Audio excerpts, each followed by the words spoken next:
Hello, everybody. This is Tosca at NGO Soul+Strategy. And today we have a stellar show. I am also at the same time working in a little bit of a handicapped way, in the sense that I last night got into an accident with my computer, and so I am recording this on my iPad. So to our listeners, please, I apologize in advance if this recording is going to be slightly different from the normal ones, because I'm working with an unusual recording device here. Well, so what is the Stellar Show all about? I am very excited about this. Let me start with some data to ground us all in the topic we're going to discuss today, which is the state of diversity, equity, and inclusion by the numbers, particularly coming from the US for the international development sector, both nonprofit as well as for-profit agencies in that sector. So let me give you a couple of numbers. 84% of organizations in the US international development sector are white. They're still white. 73% of leadership teams are white. 67% of board members are white. And only 4% of chief executives are women who are either people of color, Black, or Indigenous.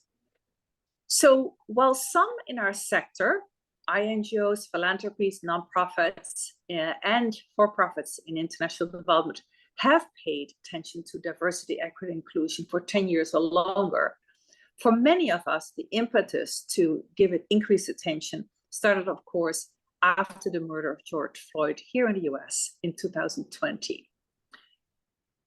That focus on DEI as well as anti-racism, and those two are not the same, of course, did reverberate across the globe. But what we're addressing in this podcast is, what do the data actually tell us about how well we are doing compared to what we say we're doing? What do the numbers and the stories tell us? We have some numbers now to pin this down, and that is thanks to my guest today, Shiro Gnanaselvam, CEO at the evaluation consulting group, Social Impact, and her colleagues who initiated, thankfully, 2 surveys, one in 2021 and one this year, 2 years later, to collect data. So I can't wait to dig into that data with Shiro. Shiro, welcome. Thank you so much, Tosca. I'm so glad to be here. It's terrific that we're going to have this conversation. So listeners, let me introduce you to Shiro, her brief bio. She's the CEO, as I said, of Social Impact, which is a US-based mid-sized consulting company that offers monitoring, evaluation, and learning services to the international development sector. Shiro also was the Executive Vice President and Chief Operating Officer at Social Impact before. She was also the CEO of AfriCare, the largest and oldest African-American founded international NGO focused exclusively on the continent of Africa. And before that, she was the Senior Director for Monitoring and Evaluation at the Millenium Challenge Corporation. So, Shiro, to start us off and get us all on the same page, why does social impact exist? What do you offer? So Social Impact is a management consulting firm, and we are dedicated to advancing development effectiveness. And the way we do that is by helping our clients to plan for, measure, evaluate, and learn from their programs. And most importantly, to use what they have learned to adapt their programming and improve it so that they can, have better programmatic results. So ultimately, our work is, it's a bit of a chain from what we do to the end goal we have in mind. But the end goal that we have in mind is that through our work in evaluation and research and learning, that we are going to ultimately help to improve people's lives. Got it. And just for the record, what's the size of your consulting agency? How many staff do you have? Yeah, so we are about 200 staff globally.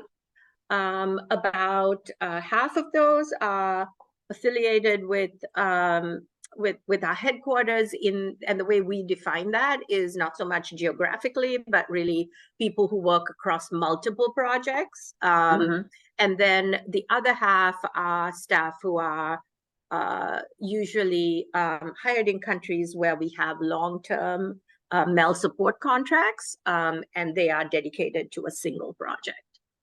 Got it.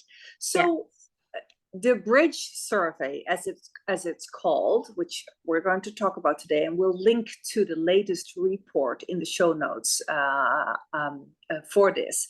So what were the origins of the Bridge survey? Why did you start this? And I know you were quite centrally involved in that. Is that correct? Yes, yes. So, you know, in the opening, you referenced you know, what was happening in 2020 and the murder of George Floyd, and this sort of great like introspection that came following that, right? And social impact was not alone in that. You know, many organizations were looking inward to really galvanized by that terrible event and the social justice movement that came after. And we were looking inward at ourselves. And one of the things I said to my team at the time was, you know, we had gathered our own data, right? This was our, you know, the racial, ethnic profile of our staff and gender and so on. And I said, so how do we stack up against a benchmark, the industry, for instance? And the answer was, we don't know. And so I thought, gosh, that's curious, particularly, you know, leading a measurement company, right? So we looked, you know, like we looked, you know, deeply and far and wide to try and find this data, and we didn't find it. And so at that point, I thought to myself, you know, we should do something about it. Like we shouldn't not know, right? And you know, I felt like we had some of the capabilities to gather the survey. Like we know as a measurement company, we know a thing or two about, you know, putting a survey together and disseminating it and gathering the results and analyzing and so on. But we couldn't do it alone, right? Because we had to reach out to as far as we could across the sector. So, you know, I made a few calls and to my friends in development, and we got a group of folks who were really interested in kind of, you know, gathering this data. And that was the genesis of it. And in this group were, you know, for-profit companies, non-profit organizations, very importantly, some of the industry associations. So Humentum was part of it, Interaction was part of it, you know, PSC, CIDC, which represents the for-profit companies, you know, they came in. And so we had sort of in us, we had the measurement and survey capabilities. Then we had other companies who brought sort of DEI perspectives. And then we had associations who would help us to disseminate the survey. And so we all brought different strengths, and then we put it together. Got it. And we had to design that survey from scratch. So we had Bridge 1.0 in 2021. And then we decided that we should repeat it and see what happens. So it was a really, I thought, you know, it was a really great sort of grassroots effort. Everyone was doing it because they wanted to create a public good for all of us. I love that. To do it. And I think that in itself is like a really, you know, good story. It totally is a public good for all of it. I love that framing. And yes, a shout out also to Interaction, to our colleagues at Interaction and Humentum for making this possible, along with, as Shiro just said, a big group of other volunteers. So you already covered, Shiro, the types of international development agencies here in the US that are covered as a population by this survey, or these two surveys. Tell us a little bit more about the numbers and importantly, the shift in numbers since 2021. And I'm also interested in your perspectives on what do you think are the strengths of this methodology, and where do you also want to point out any weaknesses, if at all, that you see in it? Yeah.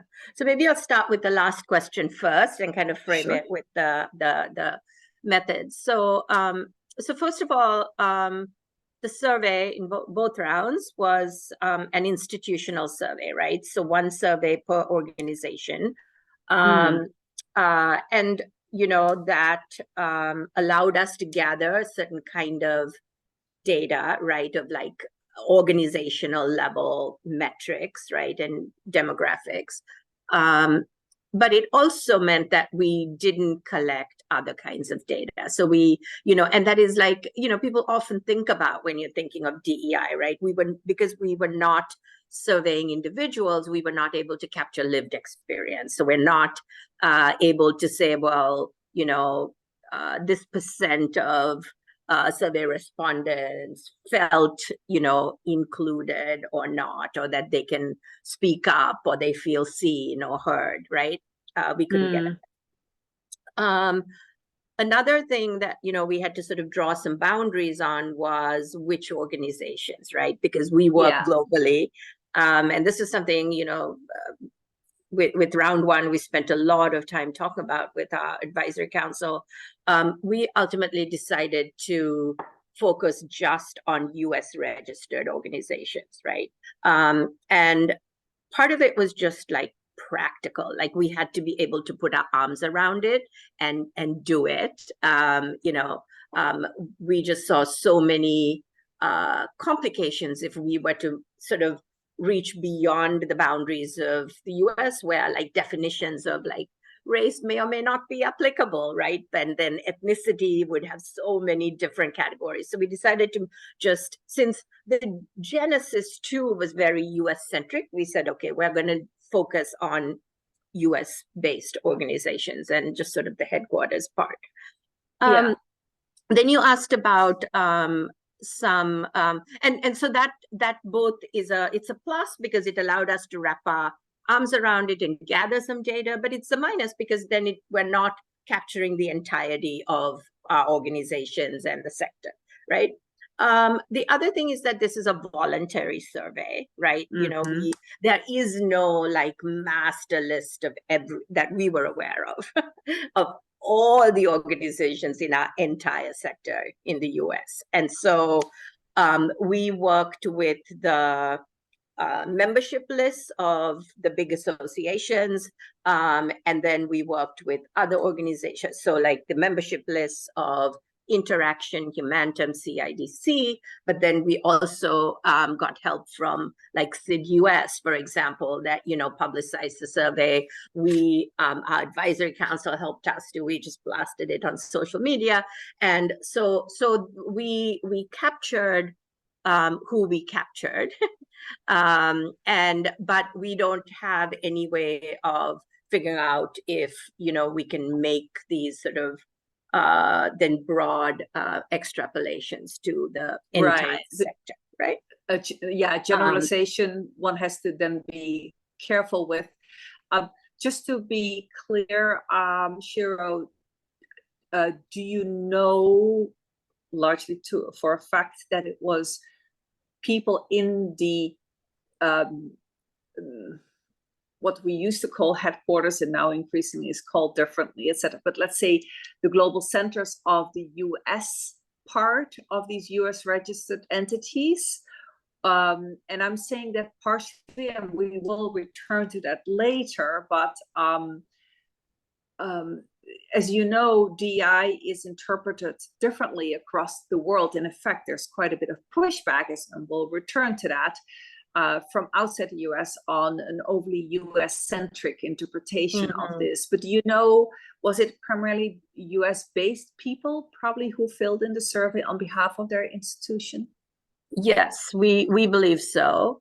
You know, we were very clear in the instructions for the survey about who would be best placed to fill it. Very often it would be, you know, the head of HR or people and culture, or whatever you want to call it, within the sort of headquarters operation that would be likely to have access to all the data that would be needed. So we think it was, and you know, based on the responses, and you know, sometimes like we always gave there was an email that you could, if you had questions about, or what is the how you know, how exactly should I interpret this survey question or whatever. And so the people we were interacting with were always US based. Yeah, and as you already Senior said, human resource officials, and in some cases, it was actually the CEO of the organization that responded. I see. Yeah, and as you said, it was primarily organization that self-selected to do the survey, and so we need to keep that in mind. Now, there's one other thing, if I may point out, and you know, when folks I encourage folks to go and read the report.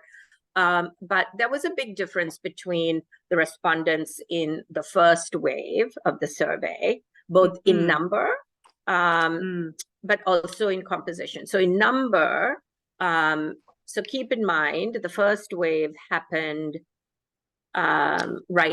shortly after, not that long after the murder of George Floyd, right?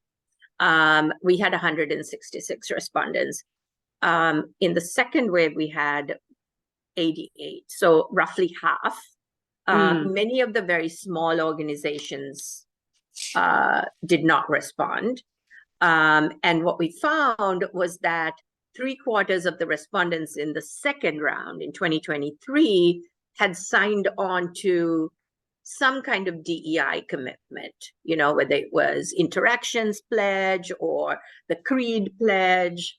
And so this gave us a sense that you know, there might be a certain bias, right? Like, in order, the folks that are responding to the survey now are those that are, you know, pretty invested in making meaningful DEI change in their organizations. And so, you know, we had to account for that in how we analyzed the data. And, you know, there's a good methodology annex in the report that, you know, readers can see how we did it, so that when we report the results, you know, there can be confidence in what we're saying. Super. Yeah, you actually preempted a question. So let's go to what's most important, which is the actual data, right? So Shiro, would you please start by giving us a kind of a top-level summary of the core findings in terms of, in your analysis, what has not changed much since 2021 and what has changed a lot, what you think is significant, and then we'll unpack that in subsequent. So there are two big things that have not changed, right? One is that on racial and ethnic minorities remain underrepresented in positions of power in the sector. This was like the #1 finding in the first survey, and it continues to be the same this round. The second big finding is that female representation is very strong in our sector at all levels. And including at the CEO level. And actually, I should say white female representation, very strong. Exactly. And so that's a very powerful and positive story. It becomes less positive when you apply an intersectional lens, right? And so I'll just leave it there, and then we can unpack it, because you said we were going to do that. So those are the things that have not changed, and they are very big outcomes of interest. In terms of what has changed, for me, the most significant thing that has changed is that organizations have invested a lot in governance arrangements for DEI over the last 2 years. in terms of I see. having DEI policies and, building it into their strategies and things like that. Another thing that has changed is that we're seeing some modest improvements in how diversity data are captured. So this was another interesting finding that particularly maybe for us, because we're like always interested in data. But we found that in round one, the data itself was not necessarily inclusive, right? So for example, most organizations were capturing gender in a binary way. It's either male or female, right? But gender may not be binary, right? Or like the race ethnicity categories would be very limited, where like, somebody would be looking at the list and going, well, gosh, there's like none of these things apply to me. Like, which box should I check, right? And so what we saw in this round is that organizations, actually a third of organizations have said that they have changed their categories to make them more inclusive. So that was I see. important. And then on the disability side, because, we looked at 3 dimensions of diversity: race, ethnicity is one, gender was the other, disability was the third. What we saw, well, our interpretation of what we saw was that there is greater awareness. So like in the disability, for instance, we saw a very high incidence in the second round of I don't know responses. And the way and particularly at the board level, where we thought it was unlikely that organizations would be doing surveys of their board members to ask about their, demographic characteristics, right? In the first round, like, the response was 90% of our board members don't have a disability. But in this round, we saw that organizations were reporting 66% of the time, I don't know, right? So we thought, oh gosh, this is interesting. Maybe it means there is greater awareness that, disabilities are not always visible. And so just because you don't see it doesn't mean that somebody doesn't have a disability. And if you haven't asked them, it may be better to say, I don't know, rather than to say no disability. So I'm so glad you highlighted this, because I had not understood social impact's interpretation of this. So now I'm quite clear that, because that intrigued me as well. Yeah, just to make sure that we capture some numbers. Coming back to your first point, so from a staff composition perspective, you said that what has not changed much is the racial or ethnic representation in the sector, and again on female representation being strong, including at leadership, but limited primarily to white females. So what were the numbers in 2021 and 2023 for racial and ethnic representation among staff across the board, roughly? So among staff in 21, it was 37%. In 23, it was 40% across the board. Then at the leadership level, that is a BIPOC staff with 37 and 40. Leadership level, BIPOC staff were 27, 29 for 21 and 23. And then let me go to the CEO level. This I know. So we asked a question that is very much about the intersection of race and gender. And in 21, 10% of CEOs were BIPOC. And in 23, 18% were BIPOC. And so it seems like at the CEO level that that's a big change. However, we pointed out 2 things in our report that leave us with the conclusion that that's an overstatement of improvement. And here's why. We saw that the absolute number of BIPOC CEOs did not change from 21 to 23. However, as I told you earlier, the number of responding organizations did, right? So the numerator stayed the same, the denominator got less, right? The percentage went up. Yeah. So we don't, so we don't, there's a lot we don't know. I mean, it doesn't mean the same, absolute number, right? The same organization, Right. accounting and so on.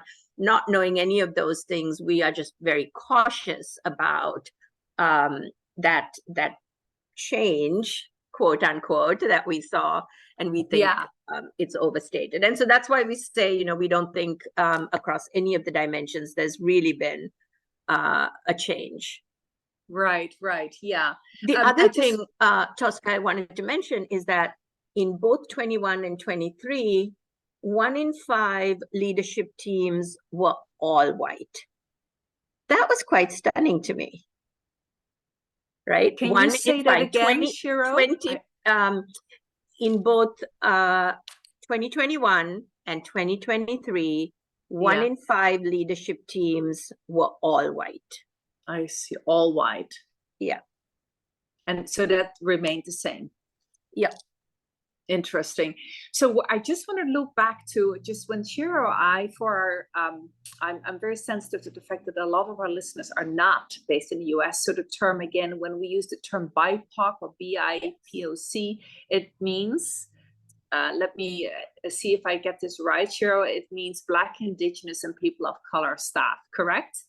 Correct. Yes, because that's a term that is not so commonly known across all the regions of the world.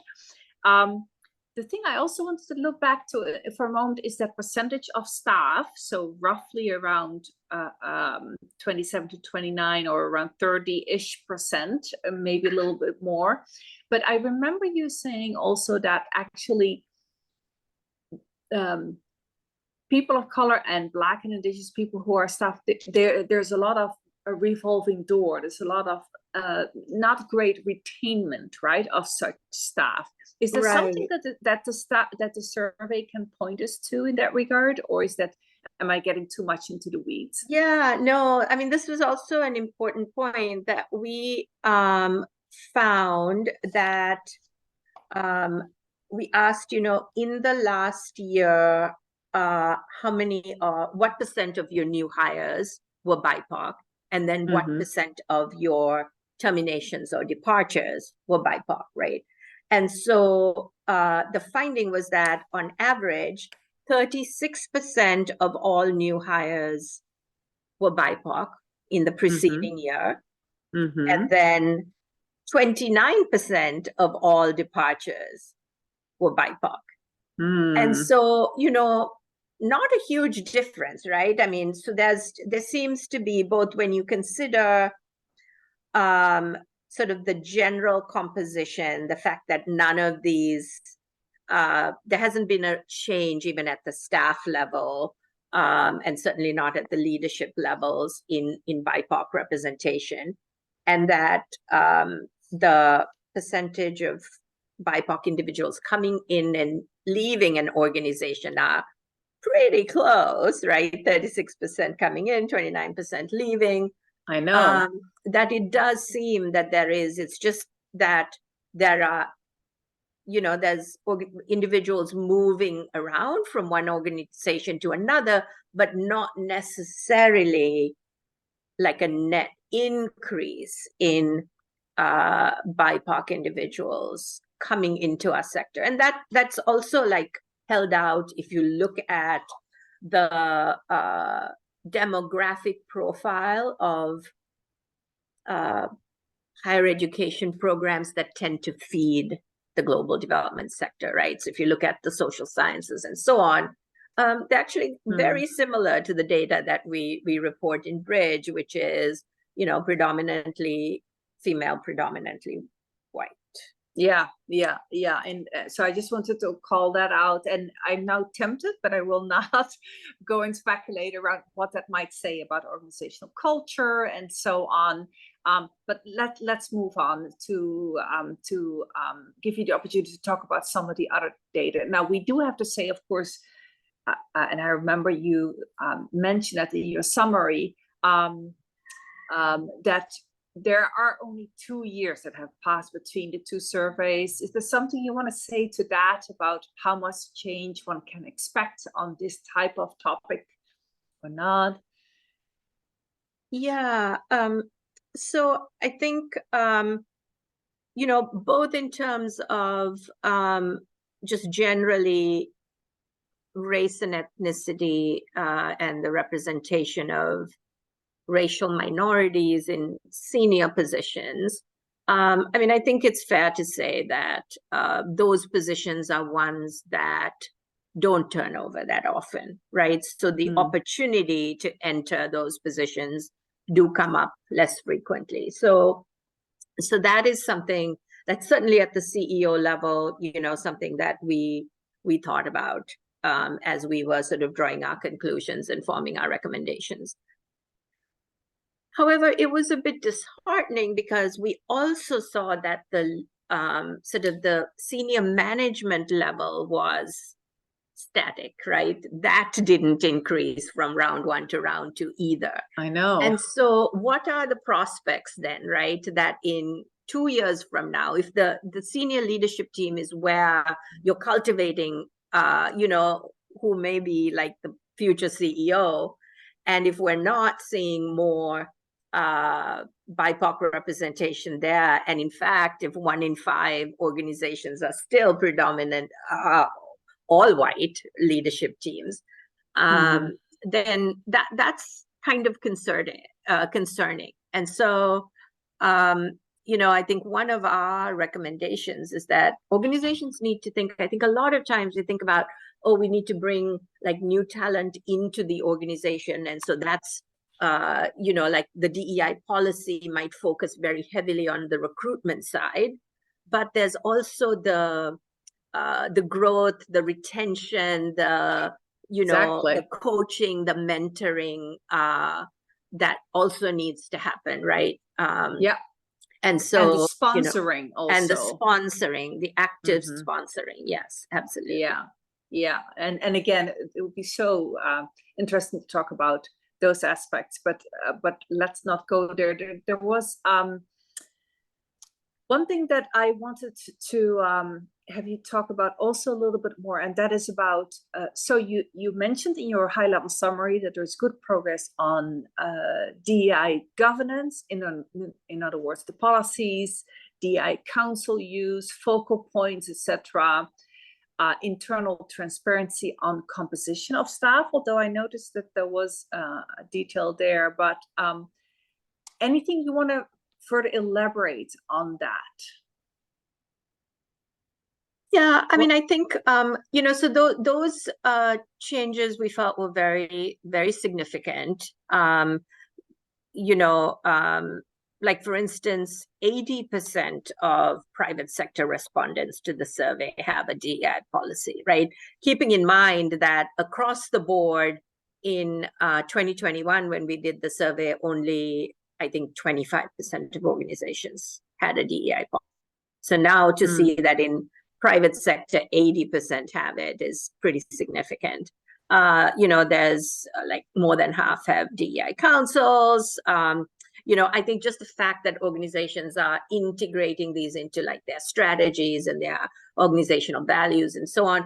We thought this is all important because these are kind of enduring changes, right? It's not just, I hired a consultant and they came and did a training and, next year I won't fund that consultant in the budget. But these are like, you change your strategy, your 5-year strategy, that's kind of a done deal, or you write a policy, right? The internal transparency, that also went up, and that was, we thought, significant. The external transparency declined. And so I found that very interesting. We're still thinking about that, right? What does that mean? I mean, do you need to have external transparency? Or is it sufficient to have just your staff hold you accountable, right? I think you're right. I think both are important. And we kind of get it to it ups when we talk the about sense of our next urgency, steps. no? Don't you think it ups the sense of urgency if there is some external transparency? That's at least what I've seen in the private sector, that often the advice is, if you really want to up the sense of urgency, you need to make some numbers, and as well as your objectives, externally transparent. Yeah, and I think this is where, maybe in our industry, where funders play an important role, where maybe there can be some incentive to do that. Maybe funders should be requiring organizations to, if you want to like participate in our procurements, you should like publish this on your website, publish your data, like just against like maybe 5 metrics. Yeah. So yes. Yeah. One thing also at a high level, I want to ask you, can you say something in general, Shiro, about how the nonprofits in your sample, in your population, how they fared vis-a-vis for-profits? You've highlighted here and there, but sometimes we in the nonprofit sector tend to like to think that we are, quote unquote, morally better than the private sector. I'm not always so fond of that assumption, of that mindset. How do we come out as an NGO sector vis-a-vis the private sector in the US in this regard? I think so. It's a little bit mixed, but generally speaking, I think the for-profit sector did better. And I wondered about that. We talked about that as we were going through the results and analyzing them. And I wonder if it's a function of being just like more like responsive and agile, the ability to be a little more agile in making changes. So we saw it even in the transparency, right? For-profits, 70% share their gender composition internally, 63% of for-profits share the race internally. Nonprofits were lower. They were like around 52, 53. I can't remember the exact number. I think also in terms of the BIPOC CEOs, for-profits seem to have done better than nonprofits. In aggregate, there hasn't been like much of a change, but if we were looking at the for-profit versus nonprofit, for-profits seem to have done a bit better. And I don't know if this phenomenon was happening in our sector, but I've been reading about how over the last year, the year before, remember, there was all this talk about the Great Resignation and post-COVID, right? Well, evidently from some sort of like broad industry surveys, there's data that says there has been a Great Resignation at the CEO level, just generally in nonprofit organizations, for-profit organizations. And if that was also replicated in our sector, I don't know that it has, but if it was, it would be interesting. It seems that maybe as those positions became vacant in our sector at an unusually higher rate, right? Because normally at the CEO level, it doesn't turn over that frequently, that the for-profit organizations were a little more agile in being able to attract people of color into those CEO roles versus, say, nonprofits, that there hasn't been, that much of a shift. So generally speaking, I think we saw that for-profits were a little more active. Okay, so your thinking was, if the Great Resignation did this wave of people who resigned from jobs, and again, I believe that this was a phenomenon. Well, one can discuss to what extent it really happened, I believe, but your thinking is that if there was more turnover in the for-profit sector, there was also more opportunity to in an agile way, choose people of color to be new CEOs, for instance, than may have happened. Yeah, I can totally see that point of view. One last question that I'm also still curious about before we look at it from a different lens, and that is size. In the research that at one point in my past career I was a part of, and that I'm sometimes still exposed to, often size matters a lot for lots of organizational behavior characteristics, etc. Was that the case in this survey as well, or not so much? Definitely. I think that just with size comes access to resources, and therefore the ability to get things done. So I think smaller organizations, first of all, like just even in the respondents to the survey, right, we saw the most attrition from very small organizations. So I think that in itself says something, that small organizations struggle to even, spend the time to take a survey that might ultimately provide some data to help them, right? And then we saw it this time in this round of the survey, we asked quite a few open-ended questions, and in the responses we got, I mean, it was really the small organizations, we don't know where to start. I mean, we don't have the resources. Not having resources, not having sufficient resources seem to be across the board thing, but larger organizations, obviously, like the larger organizations were the ones that were more likely to have, a DEI focal point, for instance, right? Somebody dedicated to have those responsibilities, either solely or at least as part of their other responsibilities to focus on diversity, equity, and inclusion. Yeah, absolutely. Yeah. Maybe before towards the end of our interview, I want to make sure that we also touch upon this. What should we think about the resistance that we have noticed in, and I think quite understandably so, by parts of the international development organizations outside the US to the topic of DEI, their argument being that DEI should be interpreted, or should not be interpreted, I should say, as a US specific need or issue.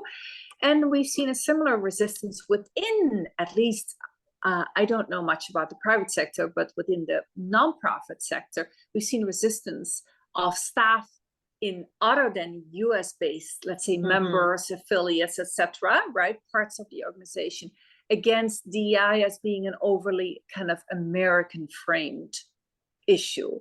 What should we think about that? And I know you have some thoughts also about how we maybe should link this more to localization as a topic that we have done.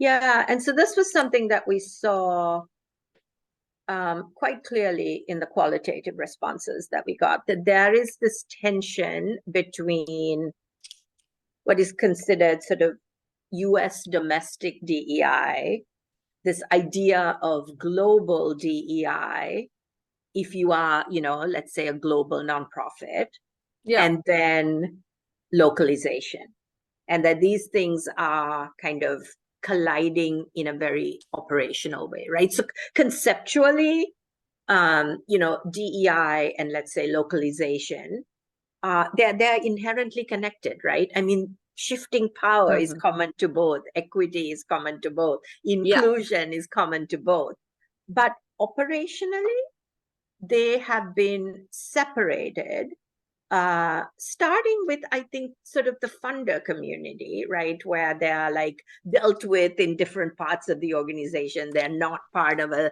single framework. And, is localization part of DEI? Is DEI part of localization? And then that gets sort of then filters over to the implementer community as well, where organizations like the ones that took the survey are, like, okay, we have, like we do like localization work in our programs, and we do DEI internally in our organizations. But what happens when you are a international NGO and you've got a country office with, let's say in Uganda, with the Ugandan national, who's your country director, and a full Ugandan staff? Is that DEI when you're trying to come up with like a global policy on, say, I don't know, DEI generally for your entire organization, or is that localization? And so I think operationally it's very unclear, and it was so sort of palpable in the feedback that people gave that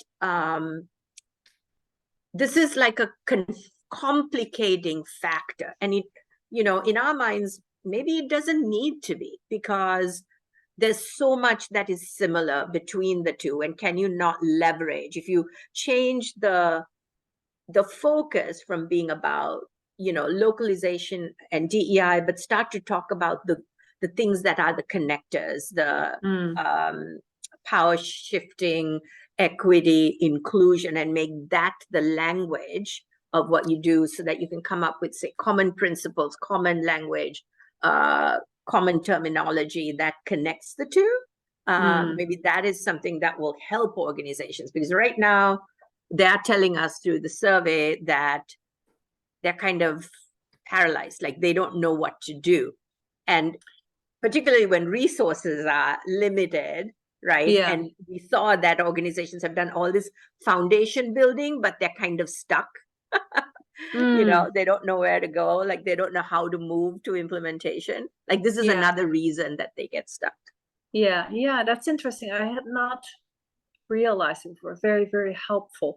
So as we have to bring this interview to a close, Shiro, what is the call to action in your mind coming out of these surveys, or calls to action? Yeah. So, we have sort of two buckets of calls to action, right? One bucket is at the sectoral level. And it's the first point there is very related to what we were just talking. Can we come up with some kind of sector level framework that aligns DEI and localization and helps to move from just this sort of thinking about these different things to actually acting on them, and in a way that is clear and not as resource intensive for organizations. A second is that, funders need to sort of support power shifting within development organizations as much as they're supporting power shifting from US organizations to local organizations. So I think there's a very clear call to action, certainly on the USG side and from USAID, about this is what we want to see. To your point about transparency on the metrics, external transparency, right? But who's holding, so like, okay, like we're going to say, we're going to shift 25% of resources going directly to local organizations. As somebody who was born and raised in the global South, that makes eminent sense to me, right? But in the meantime, there's 75% that's still going to US organizations, right? Who's holding those organizations accountable for, equally important shifts in power that, that matter in the United States, right? So I think funders have a role to play to incentivize that change. I think at the sector level, organizations need to help each other, particularly to help smaller organizations. That's, I think, the only way that we're going to see a shift from sort of, we're building the foundation, we're making the plans, we're, hiring a DEI focal point, to actually, okay, now we're doing something with all these, framework that we put in place. And here, I think sector associations like Interaction and Creed and so on can play such a big role. You're reading my mind. Yes. Yeah. And then I think the last point, and this is also where I think the sector associations can be play an important role, is that when I think about the talent pipeline in tertiary education systems that is going to feed the global development sector, right? We talked about how those are, predominantly female, predominantly white in the disciplines that tend to feed our sector, right? Yeah. Right. So that's fact number one. Fact number two is that with the recent Supreme Court decision on affirmative action, there's now there's a shift in like the diversity representation, right, of like entrance into the job market. Pretty soon it's right. So it's going to become even harder to have sort of people of color in our talent pipeline. And so I think sector associations, organizations need to join forces to kind of think about, okay, this is the new reality in which we're operating. What are we going to do? Like, are we going to work with minority serving institutions? Well, minority serving institutions, I'm sure, are getting inundated. I certainly know that was the case like 2 years ago, right? Everybody wanted to do a partnership. Or should there be like an industry level partnership where there can be, programs like that can get developed like jointly? There can be, mentorship opportunities, apprenticeship pipelines, all of those things. But if they're developed more at the sector level to feed the entire industry rather than these sort of bilateral things, I think that might be benefit all and be a more manageable lift on the side of the minority serving institutions. So I think those are the things on the at the sector level that should happen. And then I think there are these like sort of organizational level shifts, right? That we said this, we gave this recommendation last time, and we need to repeat it because as we were talking, particularly in terms of race and ethnicity, there hasn't been a shift in the 2 years, right? And so we have to be very intentionally focused on shifting power in our organizations, talking about succession planning, building that into our DEI policy, setting term limits for like at the CEO level and the board level so that positions can open up. And that individual, BIPOC individuals have a chance to compete for these positions, right? So that's one. I think continuing to keep the focus on accountability. So the changes on internal transparency is great, but if we can also like try, as you were noting, to push for external transparency, that would be good. And then finally, like really getting whatever help we can get as individual organizations to move from strategy to action, because I worry that we're going to just, keep building the foundation and say, oh, we've done DEI because we have a DEI council and we have a DEI policy and we have a DEI focal point. But, we have to like start implementing all of those things in our organizations. Yeah. Well, that is a pretty fundamental and significant set of calls to action, I should say. I'm really grateful that Social Impact has started this survey. I think it's doing an important service to the community. So really my hat off to you and to those who are with you in doing this. Where should people go, Shiro, if they want to find out about you as an individual, about the Bridge survey findings? And again, Bridge is the name of the survey, and about Social Impact as an agency. The survey, the report, everything you need to know about Bridge is sitting on our website. So it's socialimpact.com/bridge. We have the report there as we do different webinars and so on. We post those there as well. We are going to be over the next, I would say like 4 to 5 months, we're going to be doing some deep dive blogs. So in about a couple of weeks, we'll do a sort of high level blog about our findings, but then we're going to, dig deep and look more closely at gender and race and ethnicity. How does it impact small businesses? What do we want to say about this sort of DEI localization tension? Can we think through like what such a framework might be in a little more detail? And we're not going to write all of those blogs. We're, asking, we have a lot of experts on our advisory council this time around. So we're hoping they will pick up the mantle, and some of them already have.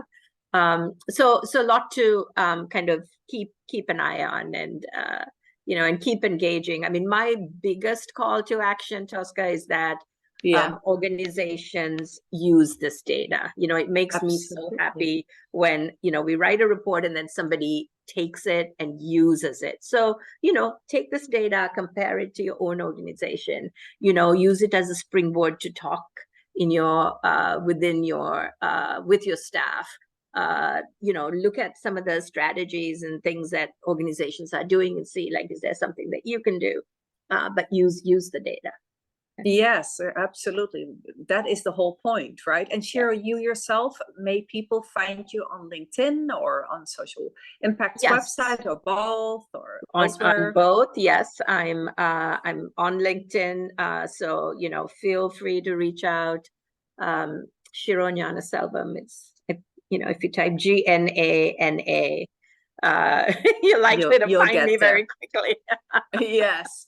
Well, I think there will be a strong interest in this topic and in this podcast.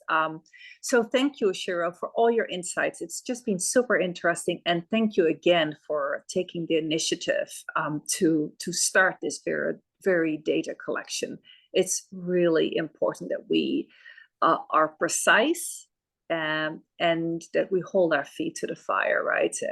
Compared to what we're saying. So if you found this podcast episode stimulating, listeners, then be sure to check out some other episodes of my podcast that focus as well on diversity, equity, and inclusion, such as my recent episode that was number 63 with Ajoy Datta, which may also be of interest to you. And you can find this episode and more, not just on my website, 5oaksconsulting.org, that is with the number 5, but also on my YouTube channel. Subscribe to my email list, and you will always be the first to be in the know. And with that, this is Tosca, and I look forward to spending time with you next time on NGO Soul and Strategy.